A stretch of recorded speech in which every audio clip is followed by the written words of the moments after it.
Hello Brovers, udah lama nih kita nggak lanjutin playlist dari Christopher Nolan. Yoi, dia adalah one of the best director cuy, no debat. Di video kali ini kita akan merecap sebuah film keluaran tahun 2020 yang cukup membuat IQ kalian stuck di 2 digit. Karena tema film ini yang cukup rumit sekali, penuh dengan perhitungan fisika. Jadi buat kalian yang masih makan cimol pakai mecin atau suka ngegadoin bumbu Indomie, mungkin video ini cukup membantu kalian untuk lebih memahami film ini. Buat kalian yang belum nonton filmnya, ada baiknya coba kalian tonton dulu deh filmnya karena bagus banget dan film ini juga sangat fresh sekali. Jadi gue bakal kasih tag spoiler warning terlebih dahulu buat kalian yang belum nonton filmnya. Film yang akan kita bahas berjudul Tenet. Dari namanya aja udah menggambarkan bahwa film ini bertemakan waktu karena nama Tenet itu sendiri bisa dibaca dari 2 sisi. Dari depan dan juga dari belakang yang mengumpamakan sebuah waktu. By the way, durasi video ini bakal cukup panjang karena ya penjelasannya cukup edan. Jadi diharapkan kalian harus tonton sampai habis ataupun kalian bisa download videonya biar nggak terlalu jenuh juga. Tanpa banyak bacot lagi, let's go! Kita mulai recap alur cerita dari film Tenet 2020 and welcome back to Clip on X.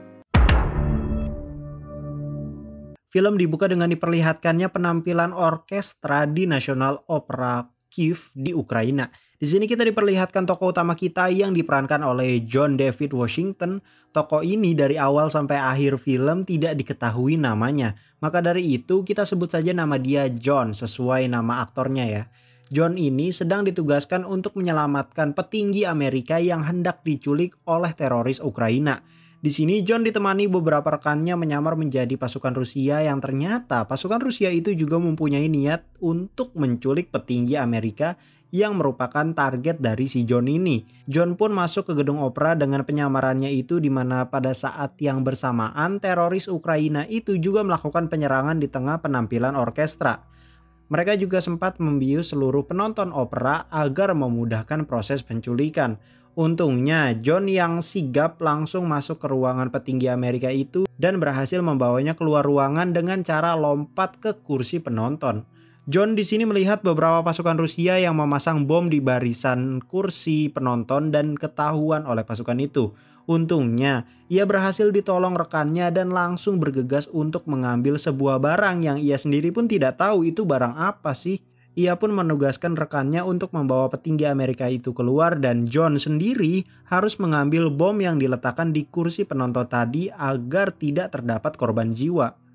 Namun secara tiba-tiba ia ketahuan oleh salah satu musuh, namun tak disangka-sangka terdapat peristiwa anomali di mana peluru yang sudah memantul seakan-akan kembali ketarik yang membuat musuh tersebut tewas akibat tertembak peluru itu.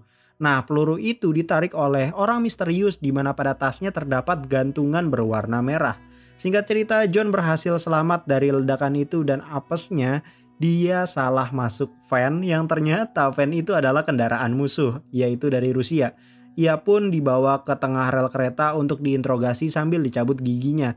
Karena John ini mempunyai sifat yang sangat loyal sekali terhadap misinya, ia memilih untuk meminum sebuah pil yang menurutnya dapat membunuhnya. Baru deh dimulai title film Tenet. Gokil nih, dari openingnya aja udah menjanjikan kieu gelo. Saat John terbangun, ia berada di sebuah kapal bersama satu tokoh lagi bernama Victor yang diperankan oleh Martin Donovan.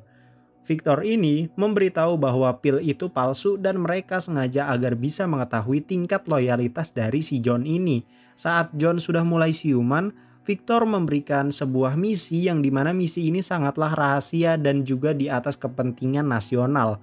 Misi ini berkaitan dengan kehidupan, di mana John harus menyelamatkan seluruh kehidupan di dunia pada misi ini. Victor juga memberitahu bahwa misi ini mencegah terjadinya Perang Dunia Ketiga antara Amerika dengan Rusia. Victor hanya memberikan kata kunci, yaitu Tenet. Kemudian John dibawa ke sebuah tempat dengan banyak turbin angin. Sambil menunggu jemputannya, John menghabiskan waktunya dengan mengoptimalkan staminanya. Singkat cerita, John pun dijemput hingga diberikan sebuah mobil yang sudah tersetting maps ke sebuah tempat yang sebenarnya ia belum tahu juga itu tempat apa gitu kan. Sesampainya di sana ia bertemu dengan seorang ilmuwan bernama Laura. John pun memberitahu kata kunci misinya yaitu Tenet. Laura pun menjelaskan bahwa ada suatu kejadian besar yang akan terjadi seperti Perang Dunia Ketiga. Bencana ini bahkan lebih besar dari bencana nuklir. John pun dibawa ke sebuah ruangan dan disuruh menembak sasaran tersebut. Namun yang terjadi adalah peluru yang tertancap di sasaran ketarik kembali ke dalam pistol itu. Laura menjelaskan bahwa ini bisa dilakukan jika kita melihat dunia di kedua sisi. Sebagai contoh gini, John menarik peluru di atas meja. Nah, kalau dari sudut pandang si peluru itu, John lah yang meletakkannya di meja. Proses yang dilakukan John ini adalah reversal. Kita ambil contoh lagi seperti gini. Di hukum termodinamika, di mana kita tahu bahwa dunia itu cenderung berjalan maju kan, kita bisa melihat piring jatuh dan pecah. Tapi kita tidak pernah memikirkan bahwa entropi pada benda itu bisa ketarik kembali yang membuat piring itu menyatu kembali seperti semula. Di film ini peristiwa reverse itu diberi nama time inversion. Atau gini deh analogi paling mendekatinya, yaitu kemampuan time stone yang digunakan Doctor Strange dan juga pernah digunakan oleh Thanos. Back to topic. John kemudian meminta analisa racikan peluru itu kepada Laura karena ia pernah melihat peluru itu di opera yang ditembakkan oleh teroris Ukraina yang berusaha mengambil benda misterius yang ia temukan. Berlanjut di India, John ini menelpon seseorang untuk meminta pertolongan karena ia ingin bertemu dengan Sanjay Singh yang berada di Mumbai. Singkat cerita, ia bertemu dengan seorang pria bernama Neil yang diperankan oleh Robert Pattinson alias Bruce Wayne. Wih, gelo. Itu masih lama ya pemerannya. John kemudian bilang kalau ia ingin sekali menyusup ke kediamannya Sanjay Singh tanpa terjadi sebuah keributan. Malam harinya John dan Neil bersiap-siap untuk menyusup ke dalam apartemen Sanjay. Di sini mereka menggunakan teknik rappelling ala Batman untuk memanjat gedung tersebut. Dengan keahlian menyelinapnya, mereka pun berhasil menyusup dan membungkam para penjaga. Singkat cerita, Sanjay disergap oleh John untuk diinterogasi terkait racikan peluru Ukraina itu. Namun, Sanjay tidak tahu menahu soal itu dan justru istrinya lah yang bernama Priya yang mengetahui hal tersebut. Nah, di sini Priya memberitahu bahwa perusahaan yang meracik peluru itu dimiliki oleh seorang pria bernama Andrei Sator. Namun Priya tidak tahu menahu kalau Andrei Sator ini juga membuat sebuah teknologi yang dapat memicu time inversion. Priya kemudian memberikan kontak yang tahu cara mendekati Sator. John pun langsung pergi ke London untuk menemui orang itu yang bernama Michael Crosby yang diperankan oleh pemeran langganannya Nolan yaitu Michael Caine. Michael Crosby ini menceritakan kalau Andrei Sator ini tumbuh di kota misterius bernama Stals 12 di Rusia, lebih tepatnya di Siberia Utara kalau nggak salah. Nah, 2 hari yang lalu saat kejadian pembajakan opera Kiev, di saat yang bersamaan itu terjadi ledakan besar di Stals 12. Michael Crosby memberi petunjuk cara mendekati Sator adalah dengan mendekati istrinya yang bernama Catherine atau bisa dipanggil Cat. Michael memberikannya sebuah lukisan karya Gayo yang ternyata lukisan itu palsu dan merupakan karya dari orang Spanyol bernama Tomás Arepo. Nah, lukisan palsu itu dulunya dibeli oleh Sator karena Arepo dan Cat ini dekat sekali cuy. Singkat cerita, John pun menemui Cat di Cannon Hall School di mana Cat ini sedang menemui anaknya yang baru pulang sekolah. John kemudian mengikutinya hingga sampai ke tempat kerjanya Cat yang merupakan pengamat lukisan. Setelah lukisannya diteliti, baru deh John menjelaskan bahwa ia mendapatkannya dari Tomás Arepo dan berniat menjual kembali lukisan itu ke Sator. Cat bercerita kalau beberapa hari yang lalu mereka pergi liburan ke Vietnam. Nah, si Sator ini mengetahui soal Arepo ini dan balik mengancam Cat dengan penjara dan berusaha merenggut pekerjaannya. Saat bertengkar di Vietnam, Cat sempat kembali ke kapal namun ia kecewa sekali karena ada wanita lain lompat dari kapal suaminya dan pada saat itu Sator menghilang secara tiba-tiba. Beberapa saat kemudian anak buahnya Sator datang menjemput si Cat dan John memberikan nomor teleponnya gitu cuy. Di sini John langsung bertarung dengan seluruh anak buah dari Sator. Keesokan paginya di Cannon Hall School, John menemui Cat sesuai janji dan di sini si Cat ini memberitahu penyimpanan lukisan Gayo itu di sebuah gudang di Bandara Freeport. Di sini, Neil bertugas menyamar sebagai klien yang sedang melihat-lihat beberapa tingkat keamanan gudang itu, di mana Neil menemukan sebuah prosedur penyemprotan gas highlight yang dapat meracuni penyusup hanya dalam waktu 10 detik. Setiap berangkas juga dilengkapi dengan kunci digital yang membutuhkan alat khusus untuk menjebol pintu itu. Nah, sekarang tinggal rencana menjebol dan memicu apinya dengan menabrakkan sebuah pesawat kargo. Untuk itu mereka butuh satu orang lagi yang bernama Mahir. Mahir ini punya ide di mana mereka akan melempar semua awak kabin agar tetap selamat, dan ternyata isi dari pesawat kargo itu adalah emas batangan. Mereka nanti sengaja menjatuhkan ratusan emas batangan itu di jalur pesawat agar perhatian orang tertuju di situ dan bukan ke lokasi kejadian, yaitu berangkas Freeport. Setelah itu, mereka atur peta lokasi untuk rencana mereka. Singkat cerita, misi pun dimulai nih. Mahir membajak pesawat kargo, sedangkan Neil dan John menyamar menjadi klien kemudian masuk ke dalam berangkas dengan alasan ingin melihat-lihat. Di sisi lain, si Bro Mahir dan rekannya numpahin ratusan tumpukan emas ke jalur pesawat, walaupun sebenarnya dibetak satu biji ya. Singkat cerita, pesawat kargo pun nubruk ke gudang Freeport yang memicu alarm darurat yang membuat pintu tertutup dan mengeluarkan gas high-lead. Untuk itu, John dan Neil berusaha membobol pintu di dalam berangkas itu. Saat pintu terbuka, ruangan itu terbagi menjadi dua dan dipisahkan dengan kaca di tengahnya. Nah, di depannya terdapat pintu misterius. Di sekitar ruangannya si John terdapat beberapa bekas tembakan gitu cuy. Secara tiba-tiba pintu misterius itu berputar dan dua orang pasukan keluar dari pintu misterius itu. Satunya lagi lari dari ruangannya Neil. Satunya lagi menyerang si John. Bedanya pasukan yang dihadapi John itu dapat melakukan inversion. Anjir, ini keren banget sih bertarungnya. Lihat sendiri deh. Di sisi lain, Neil membuka topeng pasukan yang satunya dan membiarkan orang itu pergi. Sedangkan John masih bertarung. Di sini, Neil menghentikan John yang ingin membunuh pasukan itu dan secara tiba-tiba pasukan itu ketarik keluar.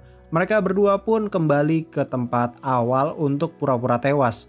Berlanjut pada diskusi John dan Neil setelah misi tadi yang gaduh gara-gara orang inversion tadi.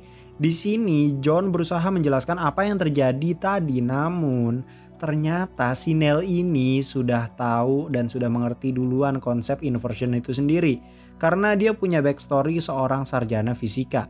John pun kembali ke Mumbai untuk menanyakan hal ini kepada pria. Di sini pria menjelaskan kalau pasukan yang muncul secara bersamaan itu sebenarnya adalah orang yang sama, hanya saja yang satu tidak mengalami inversion atau bergerak maju. Nah, pria ini memberitahu bagaimana jika John mendekati Sator dengan cara mengincar barang yang sama diincar Sator juga, yaitu plutonium 241. Dengan begitu, Sator bisa saja menjadi rekannya John, sementara itu John bisa dengan leluasa menggali informasi. Pria memberitahu kalau plutonium itu dipindahkan ke Tallinn. Setelah dari pria, ia pergi menemui Cat untuk memberitahu perihal kegaduhan di Freeport. John juga meminta Cat untuk mempertemukannya dengan Sator. Saat sampai di kapal persiar, baru deh kita diperlihatkan Andrei Sator ini. Malam harinya, John datang ke makan malam yang diadakan oleh Sator. Di sini, Sator sangat cemburu sekali dengan John dan mengancam akan menggorok leher John dan menyumbatnya dengan biji relep. Gelo anjing psikopat Rusia kieu. Namun di sini si John ini langsung mengajak bernegosiasi gitu soal plutonium. Sator pun langsung menyuruhnya datang jam 8 pagi besok. Keesokan harinya Sator sudah menebak kekhawatirannya si Kate tentang lukisan yang dibuat oleh Thomas Arepo. Setelah perbincangan itu, mereka berlayar bersama John sambil membicarakan soal plutonium 241 yang merupakan barang yang sedang diincar oleh Sator. Namun secara tiba-tiba Cat memutuskan tali pengamannya Sator yang membuatnya jatuh dari kapal. John pun langsung loncat ke laut untuk menolongnya agar Sator tetap hidup karena ya informan terpentingnya kan Sator untuk saat ini. Setelah kejadian itu, Cat sangat muak sekali dengan John karena lebih mementingkan misinya ketimbang Cat dan anaknya. Di sini baru dijelasin bahwa Andrei Sator ini bukan orang biasa melainkan orang yang memegang senjata yang jauh lebih berbahaya dari nuklir. Setelah dari kamar, John menemui Sator di mana Sator ini bercerita tentang awal ia menemukan plutonium 241 dan ia menemukannya di Stals 12. Berlanjut pada perdebatan Sator dengan Cat di kamar. Beberapa saat kemudian helikopter Sator datang dengan mengantar ratusan emas batangan. John yang curiga pun langsung memata-matainya. Di sini kita melihat bahwa Sator itu bisa melakukan inversion. Di sini juga Sator membunuh orang yang mencuri satu emasnya. Tanpa disangka, John ketahuan oleh anak buah dari Sator dan dibawa ke hadapan Sator. John kemudian menjelaskan bahwa ia hanya penasaran seberapa besar bayaran untuknya dalam misi pencurian plutonium itu. Sator pun memberikannya satu emas batangan sebagai DP. Baru deh John merekrut Neil kembali dalam misi ini. Mereka harus berusaha untuk merampok saat konvoi itu berjalan. Nah, yang menjadi beban adalah konvoi itu dilacak lewat GPS. Balik lagi ke Sator yang membawa Cat ke Freeport yang ia sudah pindahkan ke Tallinn. Sator memperlihatkan beberapa barang jualannya itu ke Cat, namun di sini Cat menodongnya dengan pistol. Di sisi lain, John dan Neil sedang menunggu beberapa mobil rekannya yang ditugaskan untuk mengunci konvoi. Balik lagi ke Cat yang dipukul dan ditendang oleh Sator. Jir gelo, ini psikopat Rusia edan pisan. Sator pun kemudian masuk ke ruangan tersembunyi, balik lagi ke John dan Neil yang mencoba membajak konvoi itu. Nah, tugas John di sini untuk menyeberang ke mobil konvoi lewat tangga yang ada di damkar. Rekan yang lainnya menghempit konvoi sambil mendorongnya agar pada GPS pusat konvoinya itu terlihat baik-baik saja karena masih berjalan. Singkat cerita, John berhasil masuk dan membuka brankas tersebut. Di dalamnya terdapat koper berwarna orange dan baru deh di sini John kembali bersama Neil ke mobil BMW agar membuat para penjaga ini kebingungan.